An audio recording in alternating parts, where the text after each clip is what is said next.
You know that music and you know it well. Ladies and gentlemen, Trinidad and Tobago, welcome to another edition of Indaba that delves into the heart of the important issues. Thank you so much to the Emancipation Support Committee for bringing it to us every single Wednesday. Tonight, we have a panel of distinguished hosts from the committee itself, Reverend Kwame Kamau, Shabaka Kambon, Dr. Claudius Fergus, Dr. Solandi, and Mrs. Chance. Now, the focus is on a matter of great concern, the crime situation in Trinidad and Tobago. Join us right now as we engage in a thought-provoking discussion, seeking insights, solutions, and a path towards a safer and more secure society. It's a conversation you don't want to miss right here on Indaba.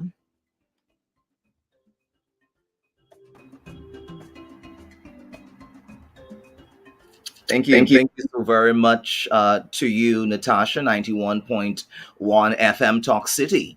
Certainly for the pleasure to broadcast live via your radio station. Of course, we are also joined by way of our colleagues on YouTube, and we are live on Facebook as well.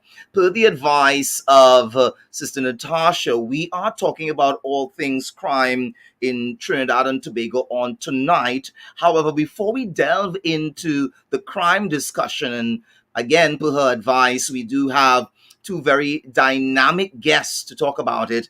Mrs. Giselle Chance of Vision and Mission, and of course, Dr. Taimba Salandi as well of ICA, and a sociologist, one who is aptly suited for tonight's discourse. But before we get into the thick of things in that regard, I have my co-host with me on tonight.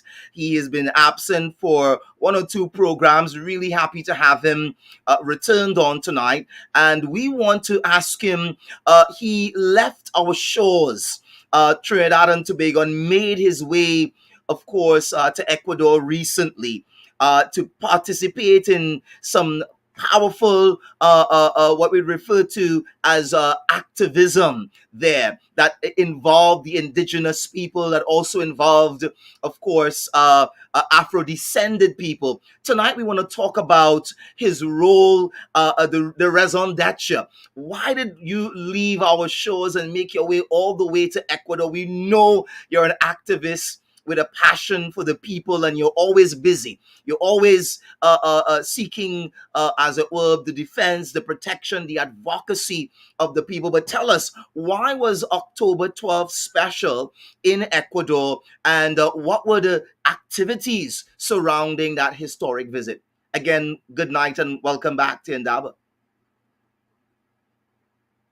And you are muted, to be sure.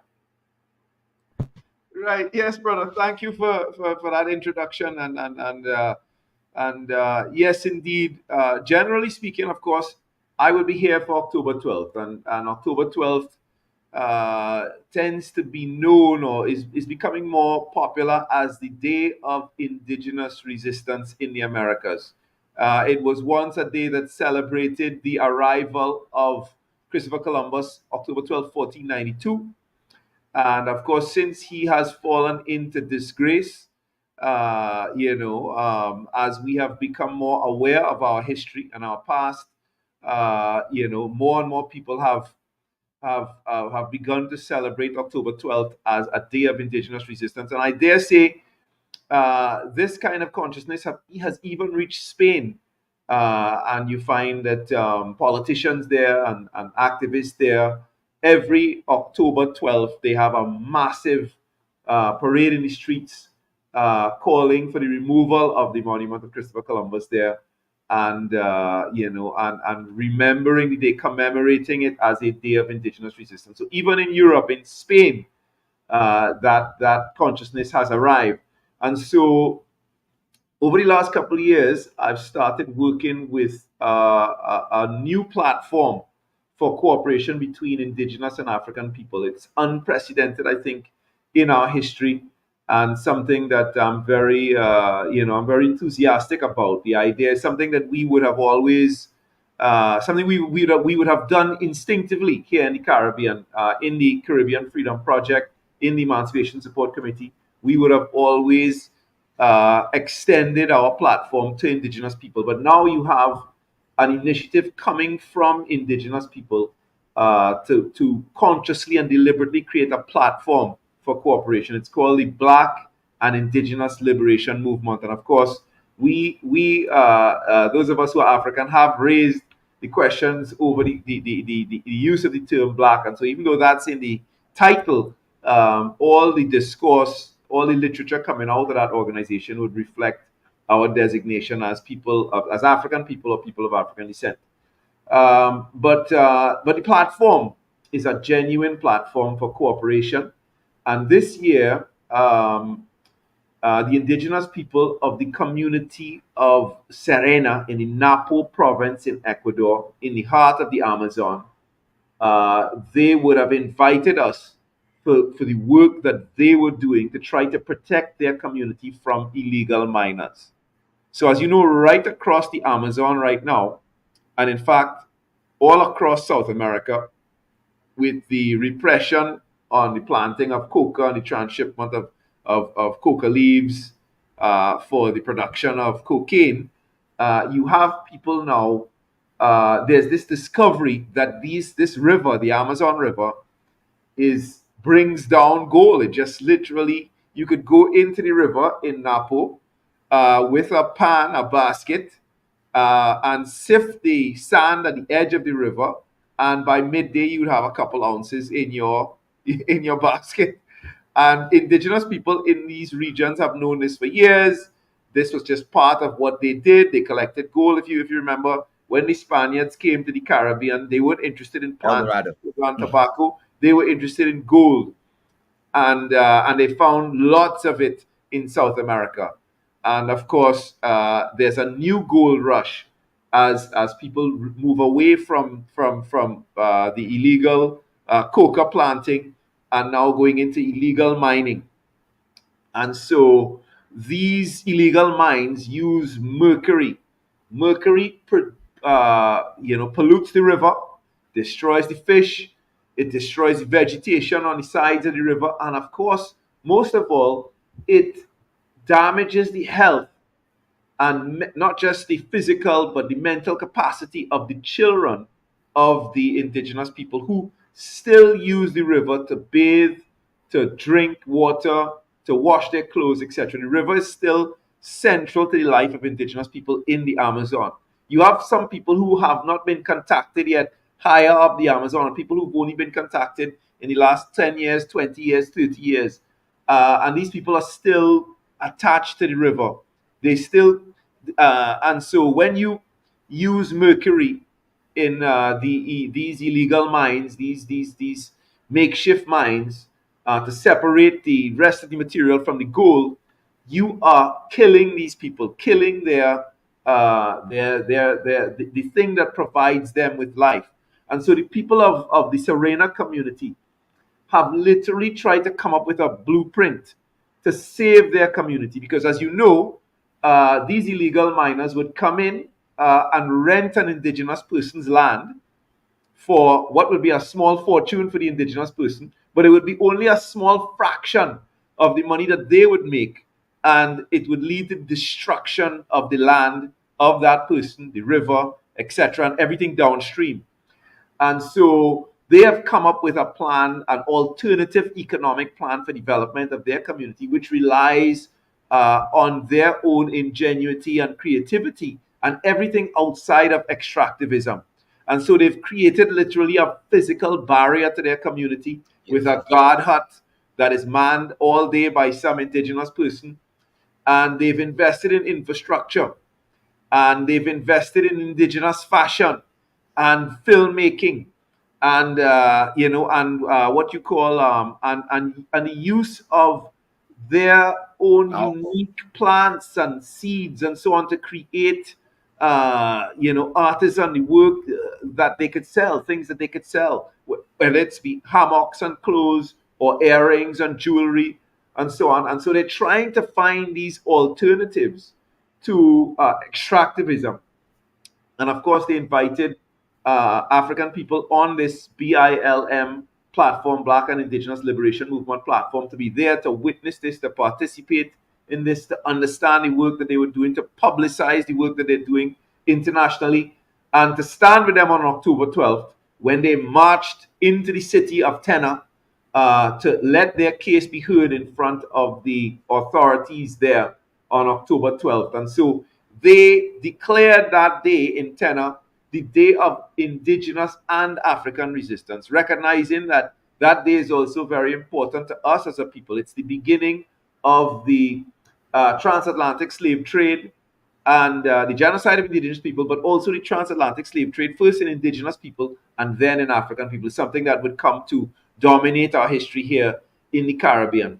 And so we have indigenous and African people have come together with that understanding that we have such a common history of struggle in this part of the world, and we are building that platform of cooperation. And so it was a real pleasure and a joy for me to be there with my indigenous brothers and sisters and African people from across the Americas to celebrate this day and also to learn about the work that these indigenous brothers and sisters are doing to try to preserve their lives and livelihood in the Americas. Two more quick points, Kwame. One is that BILM has taken a position on the Israeli-Palestinian conflict, and it has stated openly that the reason for this war, this current injustice that's taking place, is colonialism. That's the official position of the joint platform of the Black and Indigenous Liberation Movement,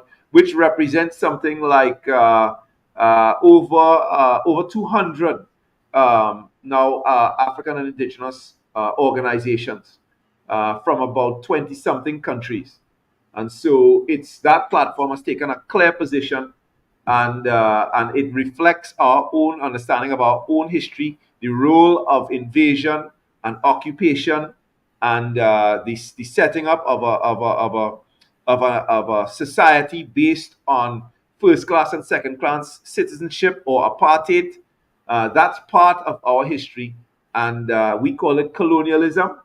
And so we see we see that the mirror image of that in the Middle East, and we condemn that. I also want to leave my listeners as we close this segment of the program here with one more interesting piece of information.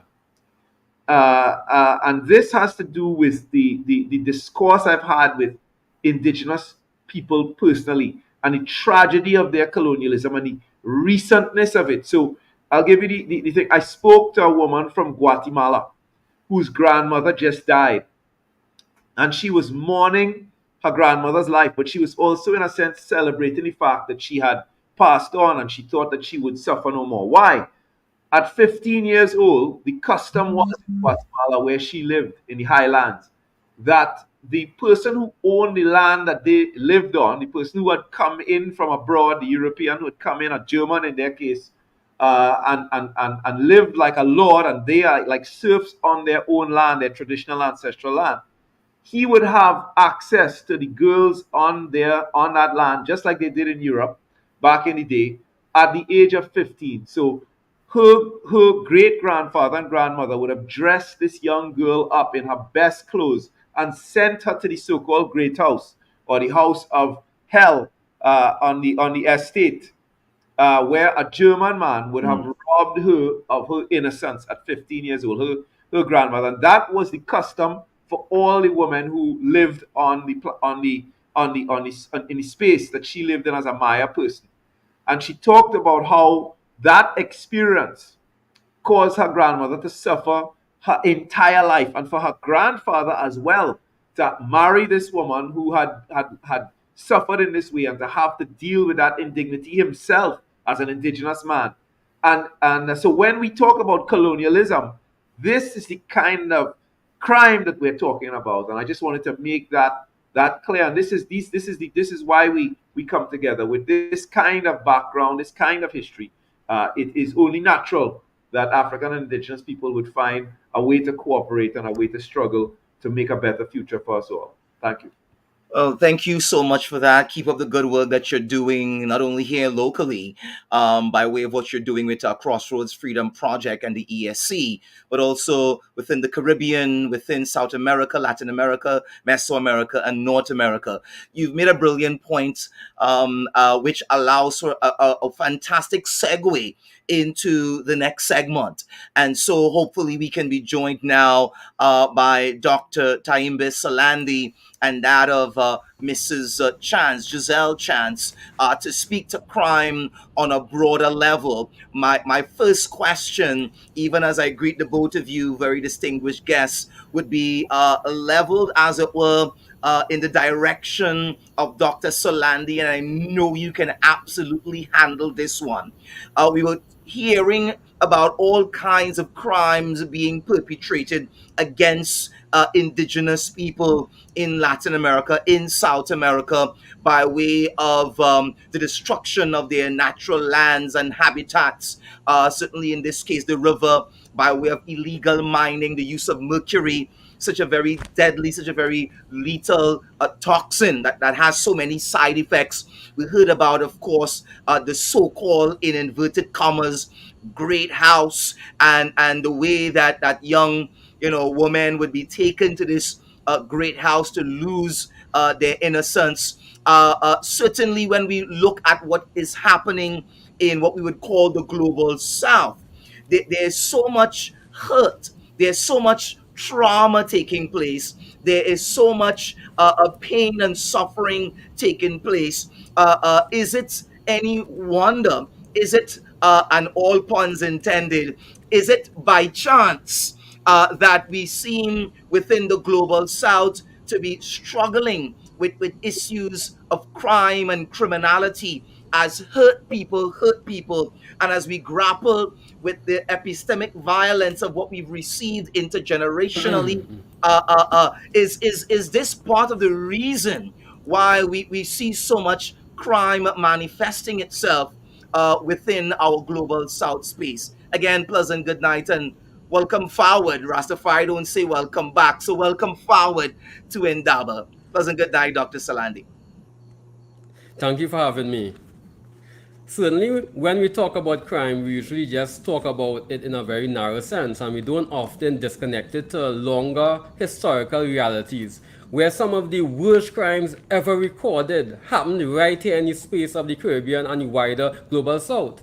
And there has never really been any serious move to repair all these crimes and hurt that was done. No reparations has been paid, except to those who actually own slaves.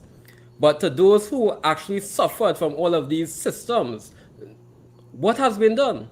And so there is a connection between these founded moments of crime and criminality and a setting up of criminal states and what we are witnessing today. And certainly, if we are to understand crime in the Caribbean, we have to look at how trauma has been embedded in our communities and families, in the societies, and how the very structure of society hasn't been one that has been set up for the self-actualization of all citizens. It has been set up so that a minority could have as much freedom as power as possible to take as much wealth. And that is not often discussed when we conceptualize and talk about crime, certainly in the mainstream. Oh, thank you so much for that. I want to bring in no stranger to the discussion of crime and criminality in Trinidad and Tobago. And beyond discussing crime and criminality, the work that Vision on Mission has done in terms of reducing recidivism, that return, as it were, to a life of crime, and then by extension, the arrest and the incarceration, the conviction. Certainly no stranger to this topic. Let's bring it local. There are several push factors and pull factors that are alleged with regards to crime. The push factors, of course, would include the whole issue of poverty, again, intergenerational abuse and trauma from one family down to the other, normalizing violence, normalizing trauma, normalizing abuse, and so it spills into the wider society. Of course, there are pull factors in terms of the perceived life of luxury, the perceived life of betterment. The low self esteem can be boosted if you have things and trinkets available to you. As we draw closer to home and as we look at the Trinidad and Tobago scenario, the local scenario, in your experience in terms of talking about crime and the root of crime, question number one would be, what has been the greatest drivers of crime locally in your experience? And then, secondarily, what have you been doing as an organization, as it were, to mitigate against that, to be part of the solution? And again, of course, tonight's program, I am doing it partly in honor of your now, of course, dearly departed and deceased husband, Wayne Chance, the visionary behind Vision on Mission, certainly one of the original founders of same. So the work of your organization, what you do, to prevent, to stop, to mitigate against, but at the same time, please, if you can, speak to the causation, speak to the reasons that you are familiar with that leads to these lives of crime from a local perspective. And again, a very pleasant good night and welcome to Indaba. Yes. Good evening, and I'm very happy to be here. And thank you for your kind words and support of Vision on Mission, and also in support of my late husband, Mr. Wayne Chance, co-founder of Vision on Mission. I want to jump right off of Dr. Salandi's brief introduction about the trauma. And I think that is at the root of what we are seeing, of the crime situation that we are not just seeing locally, but within the diaspora regionally, especially the African diaspora regionally. And it is really a global phenomenon. We are now a global village because of technology. And what you find happening is that our young people are influenced now more than ever by global ideologies. And if you drill down, you know, different perspectives as to what is young Black African success, what that looks like within various urban cultures in jurisdictions such as the United States of America and other what we would call Central American lifestyles. And that has had an impact because of the greater use of technology, especially by young people, and to pretend that they are not influenced by these ideologies and these perspectives through music, through forums that they interact with on a daily basis. We would really be ignorant to think that they are not being affected by that. So, but if you look at the root cause, from where I sit, you have the data shows. We don't have the empirical data in Trinidad and Tobago because we are not very big into extracting that data. All right, but unfortunately, and that is something that we really need to begin to do in a more concerted way. But data shows that crime, criminality, criminal behavior, and incarceration can be intergenerational. And it stems from some form of trauma. And that trauma could be as a result of economic situations, poverty, dire poverty, abuse in various forms, stigmatization, marginalization of certain communities. And all of these, and going back to what was said previously, centuries of trauma, unhealed trauma that has passed down generation to generation, that has shaped the way we think, it has shaped our values, the way we look at ourselves in comparison to others, and how we define success. And what has happened now, from where I sit, our young people are influenced by a barrage of viewpoints. And unfortunately, the voices that should be crying out and should be teaching and educating our young people to understand what, and especially the African youth, to understand what they have gone through, their ancestors would have gone through, and generations before them would have gone through to contribute to where they are today. Our young people, the focus is not there, in my humble opinion. And therefore, you have an embracing of Western culture, all right, and an adopting of that to some degree.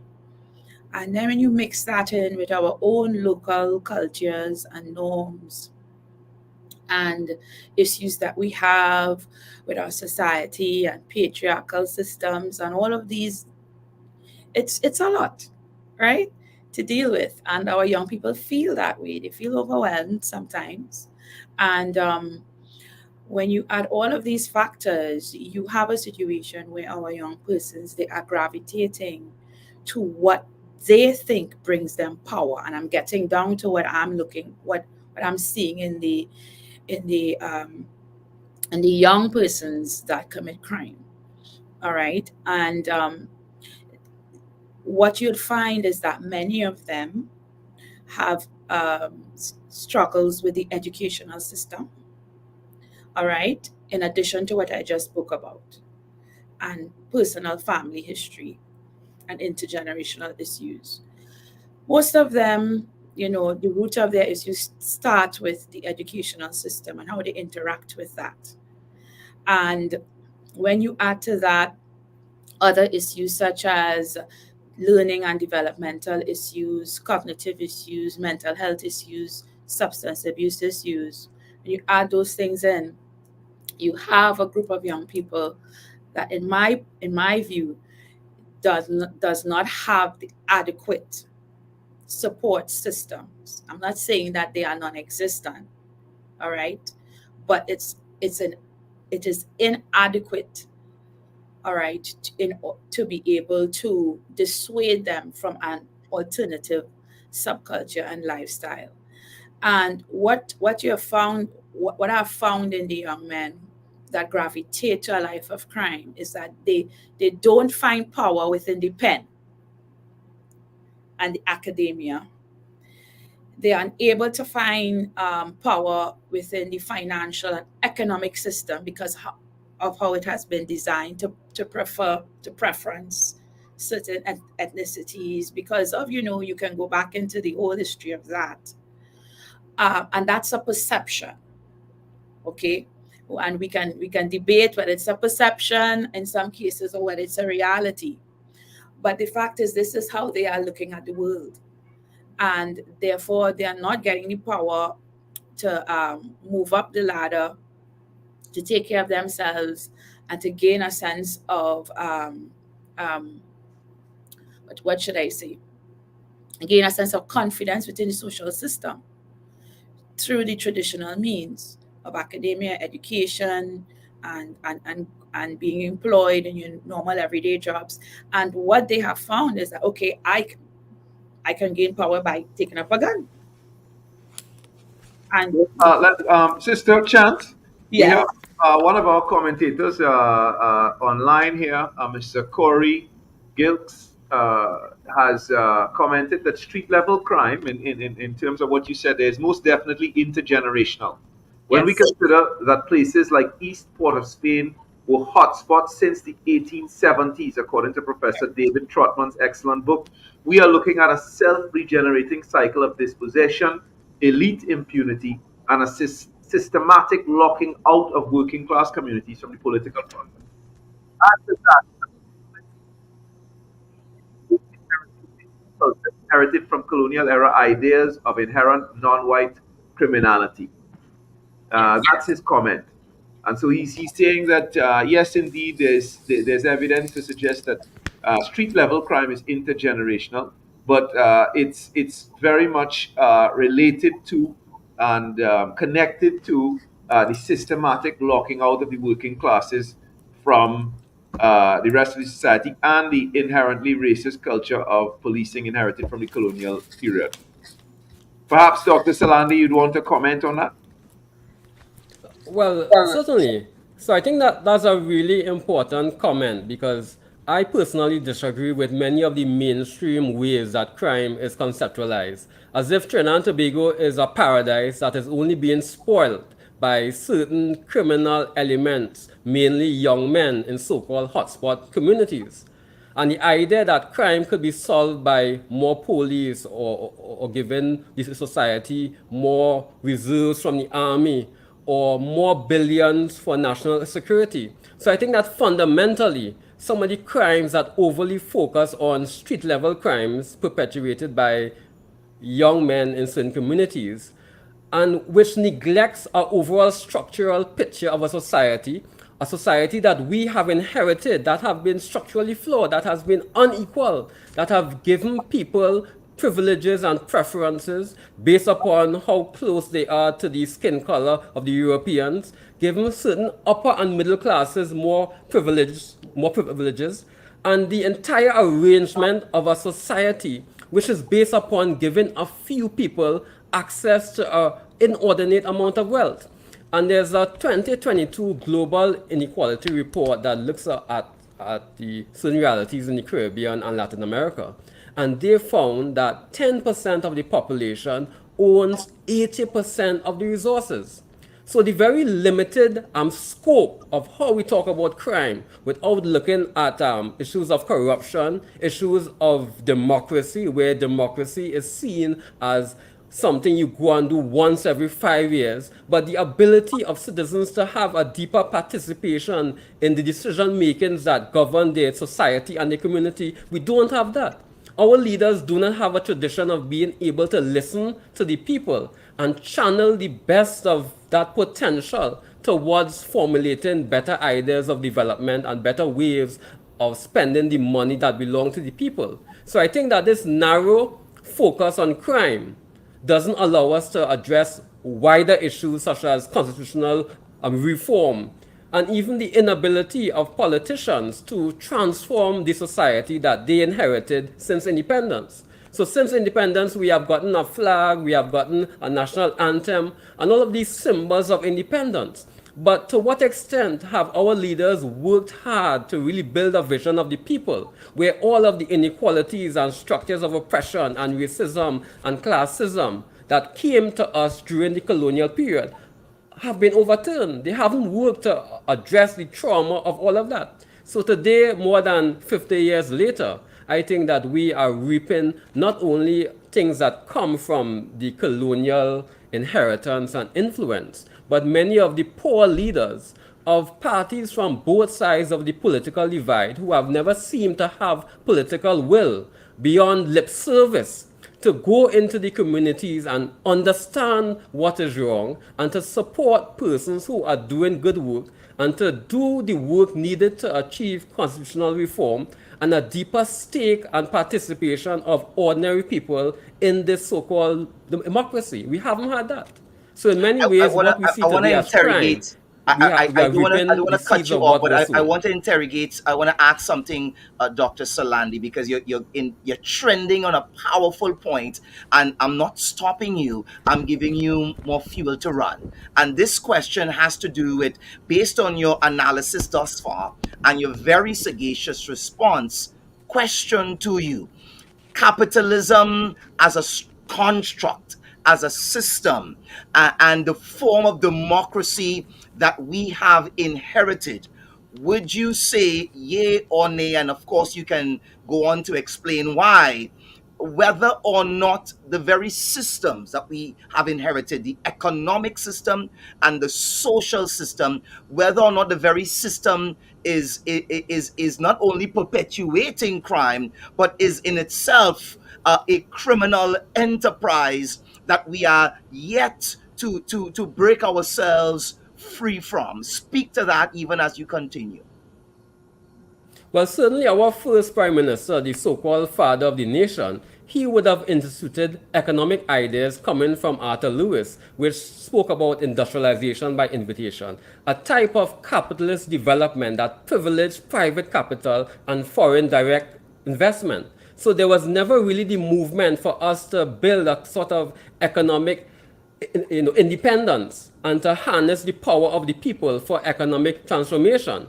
So often when we talk about crime, we don't often talk about the flaws of capitalism, the flaws of our neoliberal models of development that put profits over people and the environment. So there's a whole discussion. If we're talking about crime and gangsterism, there isn't a more gangster system than this Westminster system of governance that we have inherited that have concentrated power in two parties. So there's a whole set of things that often aren't included. And I think that there has generally been a neglect of the historical, structural, and psychological and sociological underpinnings of crime.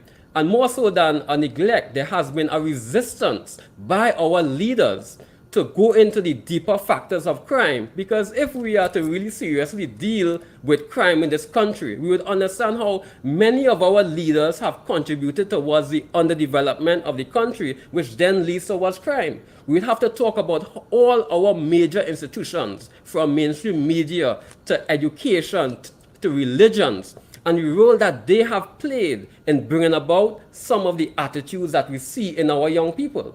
So if people could look at young people and see attitudes and behaviors that are not so desirable, that are antisocial, we have to ask ourselves why. It isn't that young people are inherently bad or inherently criminal, but they are being socialized by institutions. And they are being socialized by the same institutions that have been given power and legitimacy in our post-independence plantation type of society.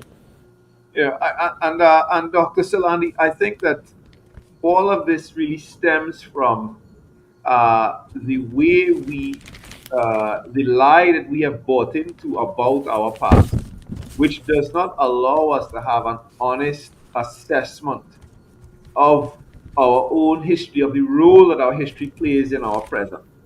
We have a dishonest or a false notion of our past, which minimizes the violence of the European colonial settlers and the suffering of the people of color, from the indigenous right through to Indians and Chinese people and so on who came here, that underplays what happened in the post-emancipation period. You know, the idea that we came out of emancipation into some kind of freedom rather than a continuation of unfreedom, by different means.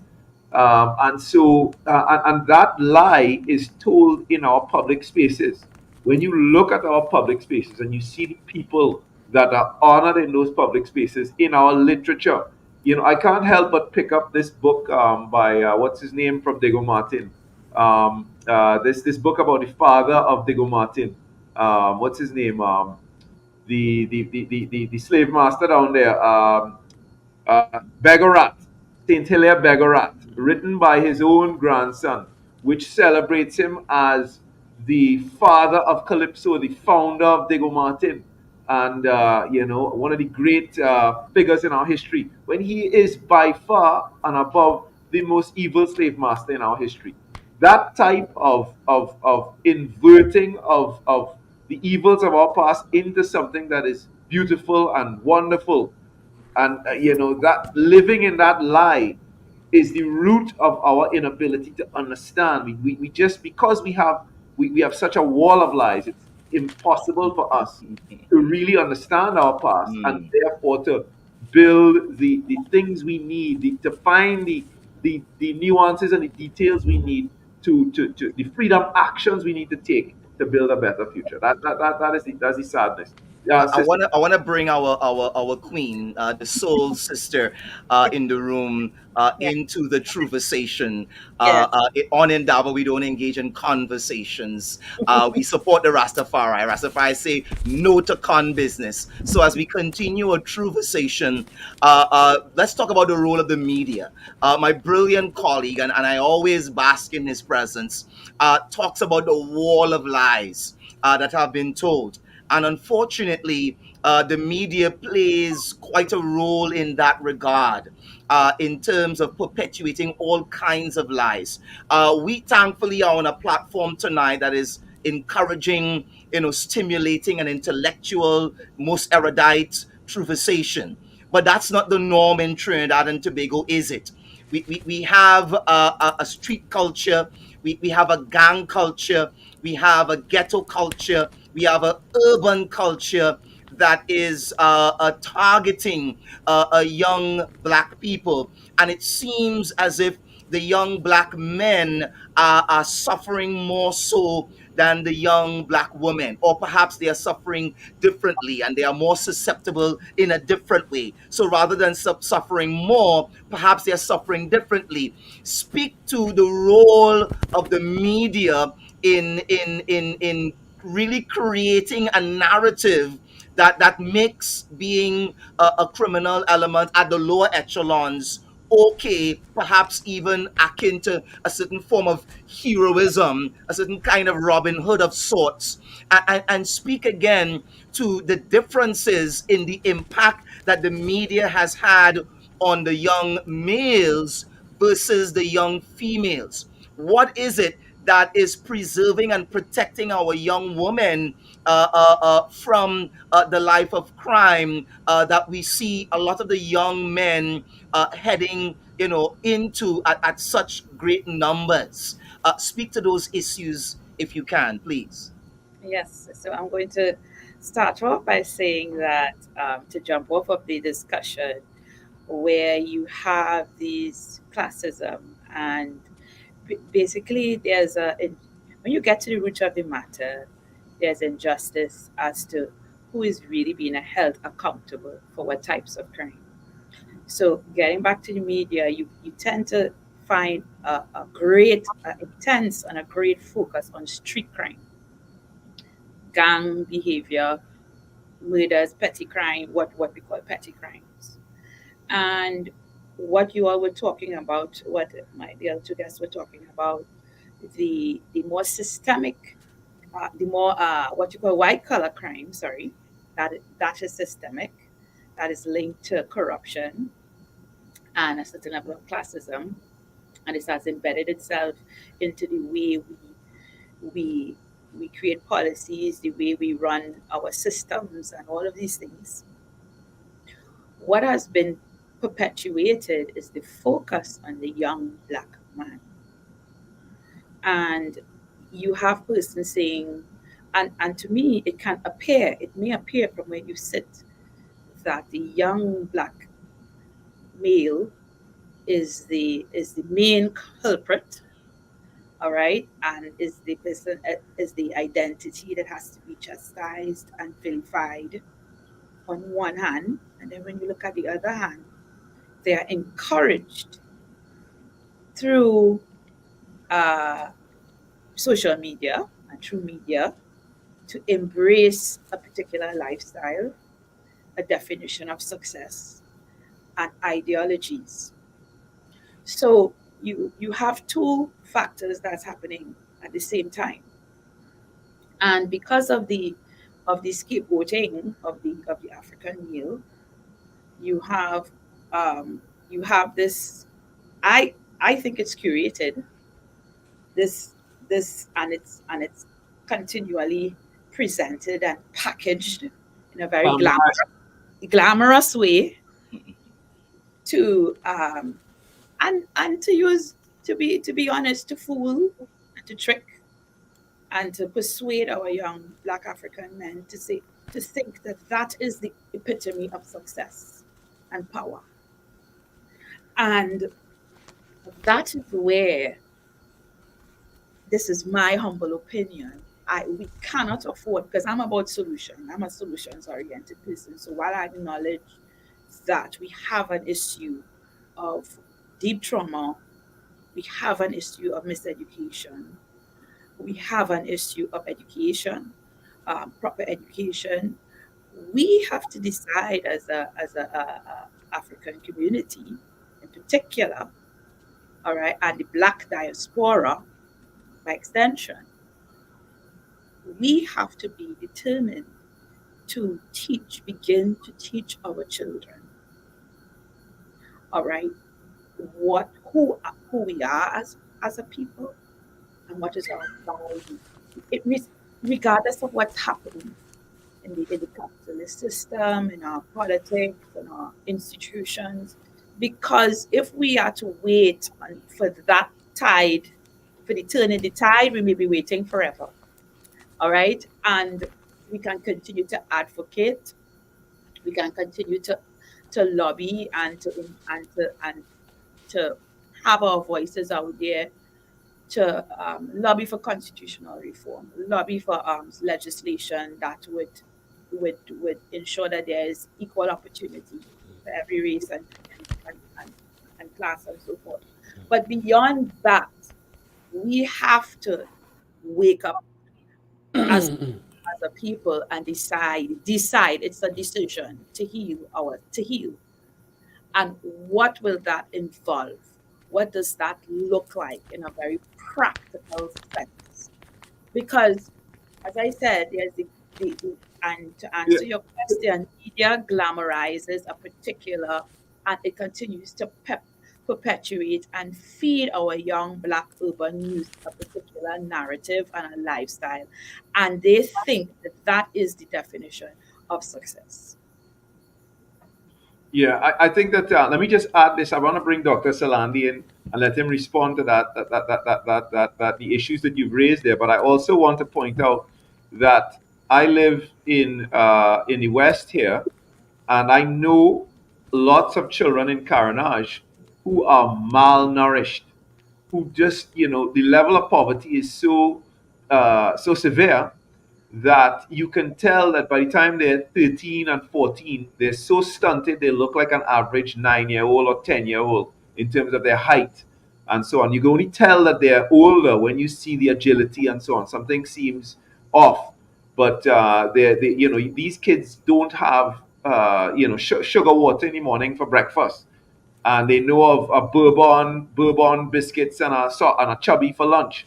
This is what's happening in certain communities as well. So there's a kind of neglect and marginalization that goes along with the other systemic factors that we've touched on so far. But Dr. Salandi? Yeah, certainly. I think that generally there is a not only neglect of certain communities, but a sort of insensitivity of leaders who think that the solution to crime is talking down to the population and to, moralize, to say, well, okay, you criminals, I don't want you all to commit any crime. And that doesn't speak to any way to the actual causes of crime and the realities of what happened on the ground. So I am from a community where when I was much younger, we did not have any recreational, infrastructures. And what we did, we built our own football field at the side of a river. And that is how many young people in the community found a way to get some recreation. They eventually built a bridge over it. So today, where there are more young people, there are very little opportunities for these young people to develop their skills and abilities and to get experiences by which they could develop a sense of self-confidence. And there is a lot of young people who feel hurt by society. They feel as if the society does not care about them. And I think that they are right. There has generally been a neglect and an insensitivity. And I think that our education system has to shoulder part of the blame for that. I know some children in my community. They are extremely intelligent and bright, and they are able to work out solutions very quickly. But you know what happened? When they go to school, they are being told that they are dunce, they struggle with different subjects, and the education system is incapable of supporting their natural brilliance. So my own view that is that children are born geniuses, and it is the adults and the education system that dumbs them down. We have been unable to really foster and create contexts and systems to support the genius and potential of our young people. Our education system today revolves around a very toxic prestige school culture that leaves out not only those who may need extra support, but we have the trauma of gifted children who are extraordinary and brilliant, but do not have that sort of space within the education system because it is narrowly focused on certain academics. And even how we do things within the education system is extremely backward. When we look at experiments with any education system, such as in Finland and Norway, they are doing some very radical and interesting things with their education system. They have moved away from exams, moved away from traditional subjects. They have learning more based upon doing activities. They take children on field trips to the forest. So they are doing a whole set of things while our education system is still based upon regurgitation exams and a very colonial approach to teaching and learning that is unable to really capture and build upon the deep brilliance that exists in our community. So we are losing our children based upon the trauma that they are experiencing in the education system, because we are expecting this education system to do so much for society when the education system itself is creating and reproducing a whole set of trauma and inequalities. Yes, and Brother Salandi, as you're on the subject of the education system, there's something I discovered a couple years ago when my own son was doing SEA exams. Some of his peers who were Indian and were Hindu were going to temples on the weekend where teachers would come and they would do their studies. And I remember distinctly some of his peers who were African and evangelical Christian. Their parents told me when I asked them, I said, so what are you doing on Sunday? They said, well, they're going to Sunday school. So for weeks, I was there under the impression that the church had specific classes on Sunday, like the Hindu temples. So one day I inquired from one of the young men. I said, "So what did you do in Sunday school today?"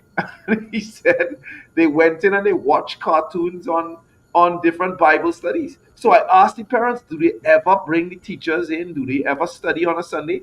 No. So they spent hours. This is just before SEA. African kids were going to churches where they would spend 5, 6 hours looking at cartoons and reading chapters of the Bible. And Indian kids were going to temple where they were doing their math and English and preparing themselves for SE. And I wonder some of the institutions that are supposed to support African people. These are, I mean, back in the day, we would have built our own little schools and so on the side. Even the NJAC had a school and so on. Even before NJAC, you had many schools that African people had built. Now, the institutions that we spend our money and our time building, the churches in particular, they don't serve the children the way they're supposed to. And I think we need to start calling them out and calling them to account and asking them to do more. I concur. I have to concur. I want to bring the sister in because we are running out of time on 91.1. We are absolutely going to go into overtime, but sad news for the Talk City listeners on tonight. Beyond 9 p.m., you will have to switch, of course, to the Emancipation Support Committee's YouTube channel so that you can follow more of this Indaba goodness that is happening here. I want to talk about some of the solutions. Brilliant point that you've made there. We need to keep and hold our institutions accountable. One of the things that you said, Mrs. Chance, has to do with the decision that we have to make as a people to begin teaching and training the children of the future, the youth of the future, the leaders of the future by way of a healing, a reparative model. I love the whole idea of internal reparations. I'm an African reparations minister myself. It's my specialty. So when you said healing and self-healing and what we need to do to start teaching, as it were, and training our young people and by extension the people in our communities in a certain type of way so we can create some of the gates. There are push factors, yes, to crime. There are even pull factors, yes, to crime. But if we have a strong African gate, if we have a strong societal gate, then we can prevent some of that. What are some of the solutions? What are some of the gates that you have within vision and mission that can, again, mitigate against those push factors and those pull factors?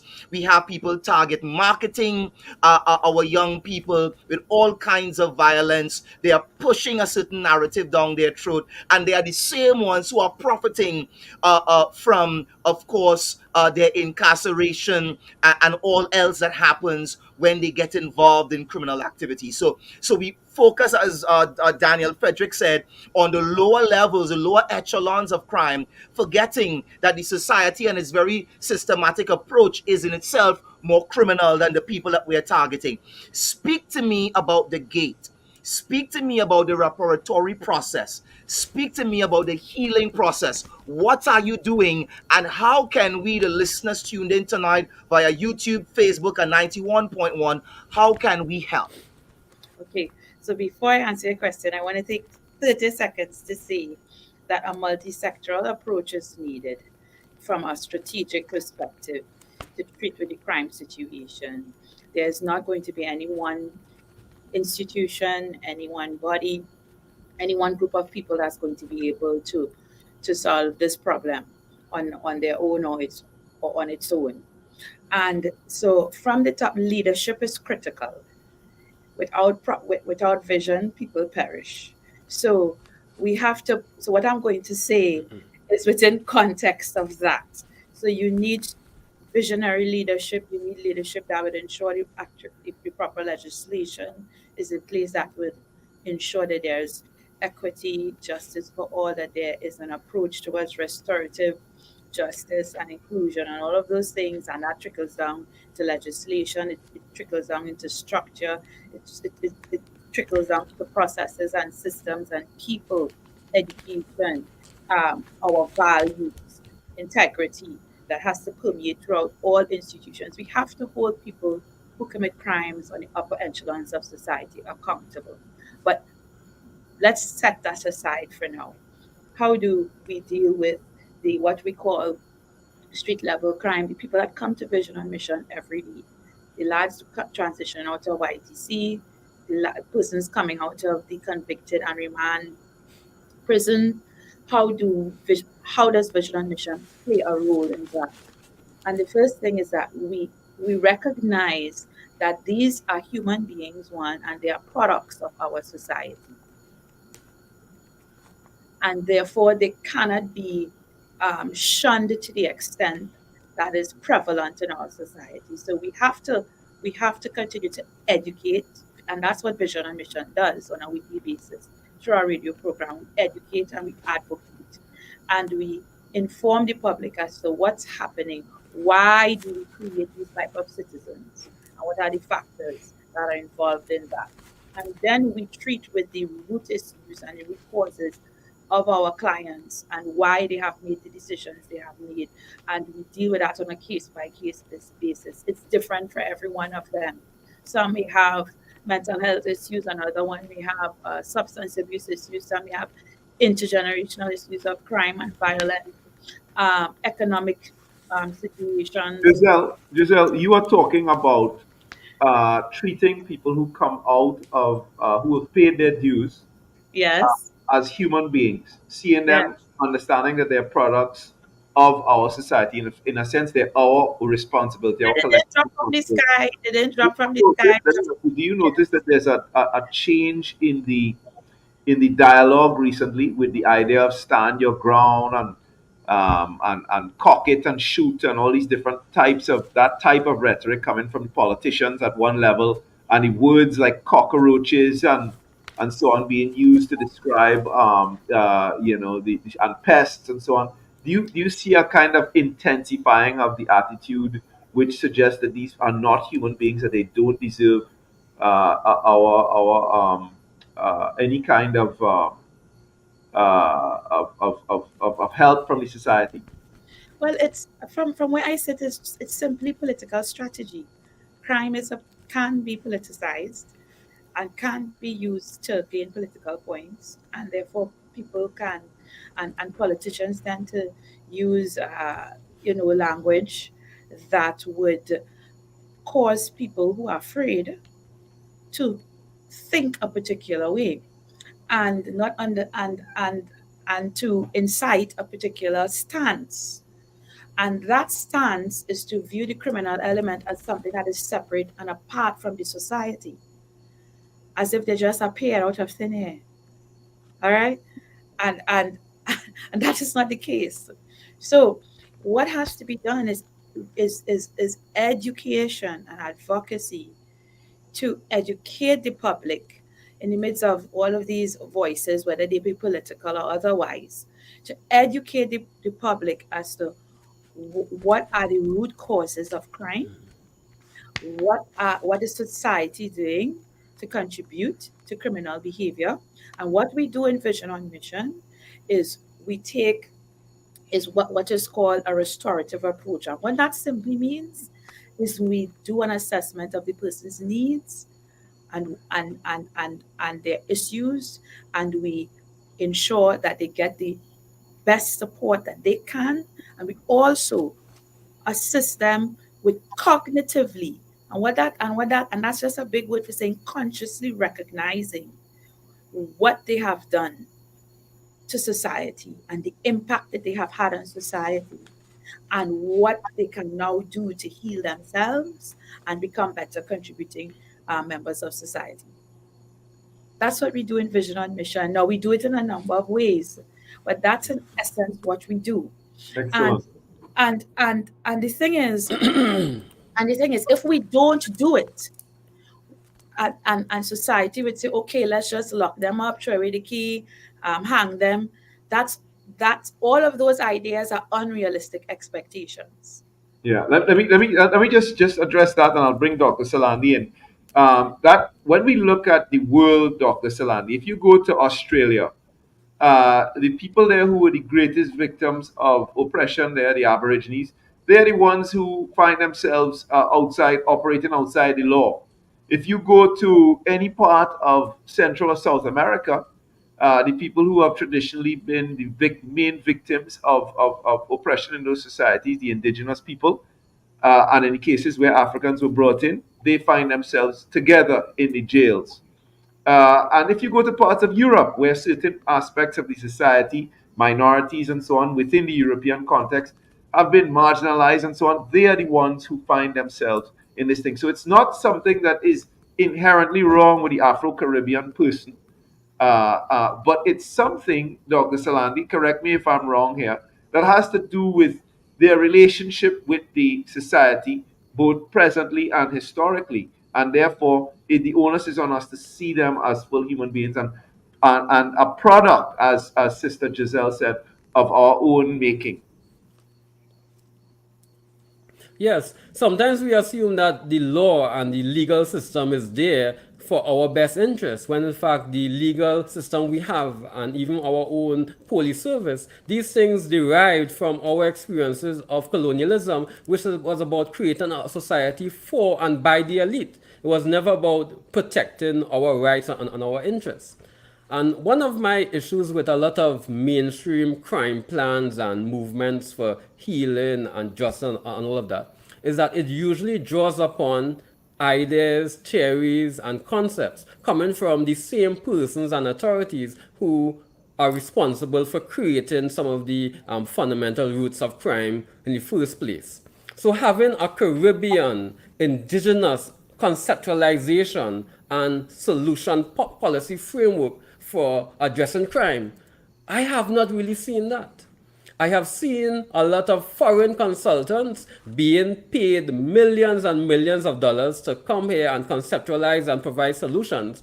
And when you look at what they say and even how it is articulated, it misses the point in terms of what is really happening. And I am likewise very skeptical about even some of the local crime plans that are developed because it often lacks that structural and sociological understanding by which we could understand what has happened in the Caribbean here as being a site of great, genocide and crimes against humanity, and tie that back to having a framework here that we could deal with a lot of the things that are happening to our young people. There is no short-term solutions to long-term problems. And my own personal view is that if we need to have a framework towards addressing our issues, it has to be like a 25-year program that not only focuses on crime but focuses on deeper experiences of inequalities, deeper movements towards justice and healing, constitutional reform, dealing with our education system, dealing with how so much billions of money that could easily have gone towards repairing the damage in our communities have instead gone into the pockets of politicians, their relatives, and the business class. So there's a whole discussion that I don't see happening when in the mainstream we talk about crime. I have a question at this point in time. Perhaps Sister Chance can take it. Perhaps you can take it, Dr. Solandi. Perhaps we give the nod to Sister Chance, and it has to do with the whole issue of knowing what you've said, that we are responsible for creating as a society a certain type of byproduct of our inequalities, of our trauma, of our sicknesses inherited over generations. Knowing that crime and criminality is impacting men and women differently, but they are both certainly being impacted by crime and criminality.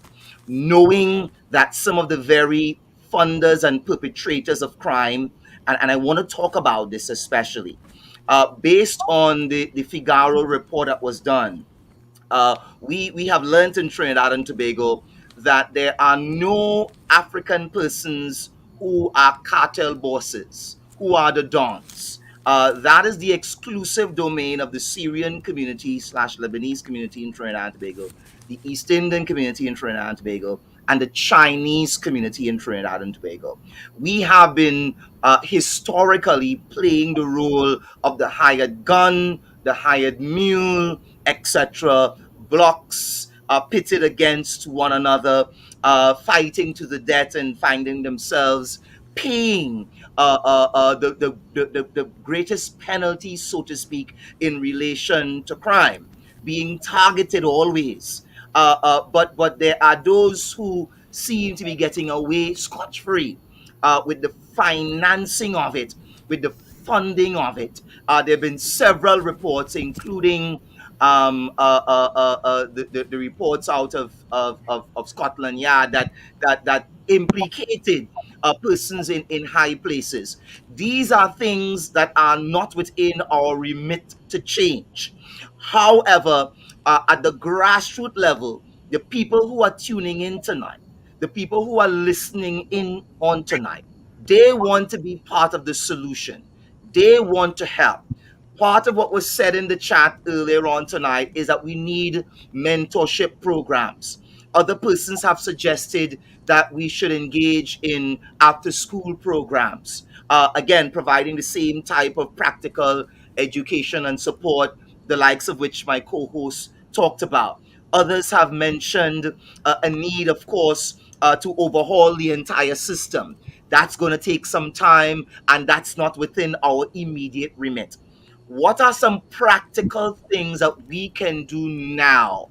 The person listening in, the person tuning in, to be part of the solution as we seek to stem the bloodletting, to bring an end to what we see in terms of our people being targeted as the mules, as the gun runners, etc., and they again paying the highest penalties in relation to same. How can the average person assist? How can the average person support? And if you can, please do share contact information for Vision and Mission, that persons tuning in on tonight who would like to be part of the solution and not just talk about the problem. They want to light a candle. They don't just want to curse the darkness. How can they help? How can they assist? I'll start off with the last thing that you said. So you can learn more about Vision on Mission by logging on to visiononmission.org, our website. And you can also call 718-7328. And you can just send us a WhatsApp message. And we have a volunteer program, all right? And you can look that we do and the various programs that we have and different segments of the community that we interact with and become part of and assist us in becoming part of the solution. So I just wanted to start off with that. And to answer your question, It takes a few of us to start the ball rolling. It doesn't need a lot. I think the few of us already exist. Um, and it takes us in our various capacities and sectors and places of influence. It's all about influence, whether that be religious, social, in our professional lives, etc. And we need to begin to come together and rebuild that sense of community, especially within the African diaspora in Trinidad and Tobago and the African community within Trinidad and Tobago. And it also involves empowering and ensuring that we support one another in the simplest of ways, supporting our initiatives to help our communities, our businesses, our social groups, our parents, our caregivers. And then it extends itself into, again, I come back to teaching, mentor, and education and mentorship. We have to teach our people, our young men and our young women, the value in disengaging from the system that exists. And we can't and we have to and not just tell them the value of it, but we have to give them an alternative. So don't just tell them to disengage and what's next. So if we don't have a what's next as a community to guide them to something else. So if we speak to the black young man that's on the block today and we tell him, okay, you need, right, to understand that you ask, and I'm going into some deep issues here now. You need to understand if you continue to sow this within your family, within this community, this type of lifestyle, you sow murder, you sow theft, you sow incarceration. We are going to continue to reap that as a race, as a people. And we have to show them that we can disengage from the system.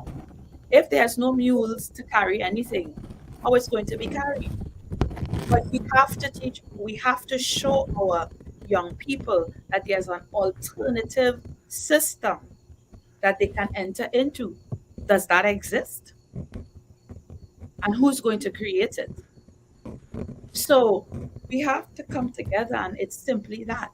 We have to come together as as businessmen, as NGOs, as leaders in our respective community, and create programs and places of mentorship and training and education, and also of commerce that will provide real, tangible opportunities in every dimension, in every sphere, whether it's be sport, business, travel, arts, etc. And we have to stress the value and the reality and that spiritual foundation of sowing and the principle of sowing and reaping. We have to teach our young people that if we continue to sow certain things within our community, we are going to reap the harvest of that over and over again. And that's where we can start. Thank you. Thank you for that. Very profound, very on point. I want to extend the same courtesy to our next guest, in Dr. Salandi. You are, of course, director of ICA Institute. Can you tell us about the work of ICA Institute and how can the people participate, whether as beneficiaries and or benefactors? There seems to be a slew of persons who sign up to sponsor all kinds of things that are detrimental and hazardous to our people. They are sponsors galore. I won't name them on tonight. But whenever it comes to something that is degenerative, recreation, that's why I don't say recreation. We talk about creation, not wrecking it. There are a number of corporate sponsors that get behind. There are a number of people who are always willing to get behind the things that are negative in our society. But the gems of our society, Trinidad and Tobago, Vision and Mission, ICA Institute, more often than not, they don't have the support, they don't have the sponsorship, they don't have the means to do everything that they'd like to do, to self actualize, so to speak. Speak to us about your work. Speak to us about how we can make contact with you so that what you're doing to be part of the change, part of the solution, part of the transformation, part of this, again, restorative experience can be known by our viewers, our listeners, and based on that knowledge, knowing is beautiful, hopefully they can participate. Yes. So, firstly, as a sociologist, I'm involved in a number of initiatives of research, of policy, of dialogue towards keeping attention on the structural aspects of crime and criminality and providing some of the social scientific research so that there could be that scientific understanding of what is happening. I am part of a wonderful team of individuals that make up the Institute of Indigenous Knowledge, Empowerment and Research. And we run a community garden and eco park in which we have ongoing programs and activities for young people and people in general that we really revolves around the use of nature and agriculture as a mechanism of healing, dialogue, and learning about life in general. So we work with youth, we work with young people, and it is really heartening to really see the potential of what is there when we work with persons who may not necessarily have had a whole set of social, opportunities. But there is potential for us to understand what has happened, what has been some of the flaws within our education system, and to make some fundamental shifts in terms of how we relate to people in general. So my contact, is easily available online, and certainly the contact of the ICA Institute is available, and we would gladly and welcome those who are willing to support. And certainly, I think that dialogue is important. We don't have enough dialogue to understand what is happening. So, even before persons proceed on a grand mission of social change, if the issues are not properly understood, then everything that comes after that will be flawed. So for me, the first step is to really have that clear evidence-based understanding of what people are experiencing, and that then could provide the foundation for us to do better. Yeah. Brothers and sisters, let me just quote a great American intellectual luminary here, the journalist from the late journalist from Uruguay, Eduardo Galeano, and he says, in this era of neoliberal economics, money governs without intermediaries. A state that is judge and police and not much else keeps cheap labor in line and represses the dangerous legions of those without work. In many countries, social justice has been reduced to criminal justice. The state takes charge of public security. Everything else is left to the market. And where the police can't handle it, poverty, poor people, poor regions is left to God. Even when government tries to dress up like some kindly mother, it has only the strength to exercise vigilance and mete out punishment. In these neoliberal times, public rights are reduced to public charity and handed out only on the eve of elections. Unfortunately, though that quote strikes too close to home for me. But Galliano pointed out that in his book Upside Down World that the major criminals, he says the more money you steal is the more likely you are to be free and not to have to face jail time. He says it's the petty criminals who face the most time in jail. If you steal X amount of millions, the most you could face is 3 to 5 years. And you see it happening regularly in Trinidad. If you're paying attention, you will find that every few months, some white collar criminal is accused of stealing a large amount of money from a financial institution. Their names never make the papers. Some of them go abroad, disappear, etc. The man who steals somebody's purse down the road, he's the worst thing that to ever happen. But the man who steals millions from the public purse and undermines the potential for development in the society that creates the climate for more crime to take place, he is scot free, or very little happens to him. They quickly move him on. They don't want people to know. They have their systems don't work properly. So we have some major problems, not just in Trinidad and Tobago, but across the world, in terms of how we deal with these issues. So that actually reminds me of a calypso, and maybe the audience could remind us who the singer is. It's a young lady who sang about class and how the law, is applied. It also reminds me of a poem from Europe about the enclosure movement, where they spoke about, ordinary people who steal goose from the commons are punished, but those who stole the commons from the goose and stole a whole set of land were The left free. commons of the ordinary In, people, those who stole the yes, commons from yes, the ordinary people, they live well. yes, yes. But those who steal the Correct, goose from correct. the commons, yeah, they are the worst thing in the world. I think that that's Yes, also something we need to become.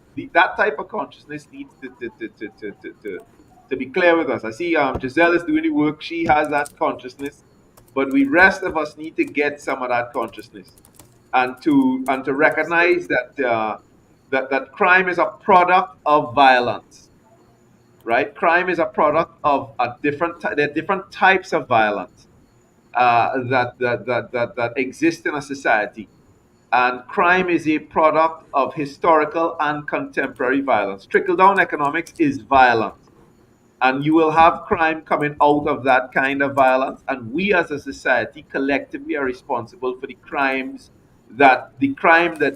level that we create. And no amount of police, no amount of surveillance, no amount of cars and equipment and guns will stop these things. And this is not, I'm not making this up. It's a fact all across the Caribbean, it's all across the Americas, all across the world. Crime, we need to do more to address the issue of crime than the very narrow military approach that we are taking right now in the Caribbean. That's the bottom line of this program tonight, I think. Giselle, maybe you want to add something to that? Closing words? Yes, well, in the short, there are short term, medium, and long term. And a lot of our discussion to me that has been had tonight really has been focused on the long term solutions that need to start to happen now. Those seeds need to be planted now in order for us to see the fruit in 25 years to come, as Dr. Salandi said. And however, based on the everyday interaction with the criminal element from where I sit, short term, I must say that when you're dealing with an unconscious mind, with an unconscious state of mind, and directly in short term combative element with the criminal, there's no opportunity to defer and to present any form of weakness. And therefore, a clear message needs to be sent to the criminal element that we, as a society, collectively, we are not going to be cower in fear. All right, and I'm not advocating for the incarceration, all right, and the marginalization of the Yeah, young. no, Giselle, I think your point is very clear. You don't have to back off that point. I think that and I think you make the distinction between short term, medium term, and long term strategies. And And there's different strategies to deal with each. I think we have reached a point now because of Yeah. the way we have wasted time since independence. We had an opportunity in 1962 to create the kind of society we would want to live in, to address the historical wrongs in the society. We did not take that opportunity. I would actually give a more nuanced response. I would say we started off in a very marginal way in addressing those issues, and we actually got worse at doing it maybe 10 years on. So by the early 80s, we stopped thinking about our history altogether. I think that Dr. Eric Williams would be turning in his grave today to see that the things that he left undone in his own time in office, that no other leader has addressed those things, the basic things that he himself understood and articulated. So we live in and it's not just Trinidad and Tobago, but of course, an unfortunate reality of the Caribbean. And of course, this was predicted by the great late scholar from Martinique, Frantz Fanon. He actually said that the system was designed from the 1950s. He wrote that the way the colonial system set up itself, that first batch of leaders would be weak and poor. They will not serve the interests of the people. They just would not be prepared to address the real issues of the people. And of course, the colonials did their best to ensure that those leaders, despite their best interests, would not be prepared. There's something called Operation Legacy. I'm going to leave you guys with this tonight. In 1962, the colonial office wrote Sir Solomon Hochoy and told him to burn all the files that contain the evidence of the violence that they committed in Trinidad and Tobago. That is the information that we would need to dissect to determine the details of the freedom actions that we would need to take to liberate our society. Sir Solomon Hochoy wrote them back and said, guys, it wouldn't look good on Independence Day if we have a bonfire coming out of my house here in St. James. I think his house was right next to the police barracks. And they told him, they gave him specific instructions what to do with our historical patrimony. To take them, put them in weighted crates, and to take them to a particular distance out in the Gulf of Paria and have them drowned. And I'm sorry that Dr. Brinsley Samaru passed away the other day, because he knew the exact person who took our files out into the Gulf of Paria. Of course, the person who's responsible is Sir Solomon Hochoy for going along with the colonial office. But the idea behind Operation Legacy is that we would have a particular rose-colored image of the period of colonialism. We will not know what happened to our ancestors, and we would not be able to develop the kinds of practices and policies that we would need to address the epistemic, all the forms of violence that we would have inherited. And so, beyond our own weakness and our own frailties and incapacities, was a deliberate attempt on the part of the system to enforce, to ensure that we would not develop in a proper manner. And so we as a people really have to come to terms with these things. And as we say, the short-term strategies are going to protect some people, they're going to make things, but ultimately they are not going to reduce the crime rate. They haven't worked now for decades. There's no reason why they're going to start working tomorrow. And I can say this now, as I said it 5 years ago, and nobody will take me on. We will continue to invest the way we did. We will continue with the policies that we have continued with so far. And next year, the crime rate will go up. And the year after that, and they will bring back in another cowboy who will go to New York and meet a character like, what's his name? Trump's Rudy Giuliani. You remember when one of our police commissioners was shaking hands on the front page with Rudy Giuliani and bringing Bill Bratton and Giuliani, who are accused of human rights abuses in New York, to Trinidad to instruct us how to move forward. And from there, we militarized our police service, and we thought that would be the answer. That's not the answer. We need to really address the long-term, medium and long-term solutions that Dr. Salandi has highlighted. You yourself, Giselle, have highlighted on this program, along with the short-term policies that are already in place. We need more from our national security. And there's another worrying thing. I mean, at 9:30, we're cutting off now, but let me tell you, there's something else that bothers me in the way we deal with crime. Every single thing now has become a police issue. So homework, police. This, police. Sport in the communities, police. Police are not necessarily, and there's some great police officers doing good work. We have to commend them. But police are not necessarily equipped to do all that work. All the people who have gone and trained in education and social work, those are their opportunities. They have the most expertise to do that kind of work, but they are not being given the opportunity. Everything is being shunted into national security. And that is another issue that we have to look at as we go forward. Brothers and sisters, I want to thank everybody for being on the program tonight. A lot has come out today. There's a lot more to be said. This is just the beginning. We have these conversations on crime have to be ongoing. And of course, each time we want to have thinkers like yourself and Dr. Salandi, Giselle, on the program to share different ways of thinking and seeing with our people. Thank you very much to you both. Absolutely. Thank you. I want to thank certainly the audience on tonight, from Clive Banks out of Honduras to Judo Franklin to Prince Menelin, all of the others who've tuned in, who've been very, very active in the comment section, keeping, of course, very, very stimulating conversation as we exchange ideas in terms of how we can move forward. I want to end with a statement by Dan Mann, and Dan Mann is out of New York, a good friend of mine, actually originally from Jamaica. He said, what comparison is there in terms of crime when we take places like Jamaica and Barbados, and what are the likely factors of the differences? Well, these and other questions we are going to have to deal with on another edition of Indaba. The same Dan Man made the point that we need programs like this in the Caribbean every single night. So for the sponsors listening, for the benefactors listening,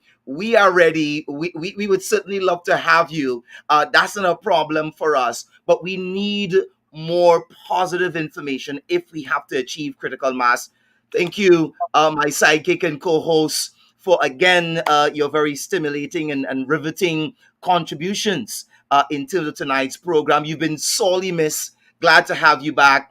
And certainly be looking forward to the next one. Until the next edition of Indaba, we're out for now. Not out of love, faith, and words, but we are certainly out of time.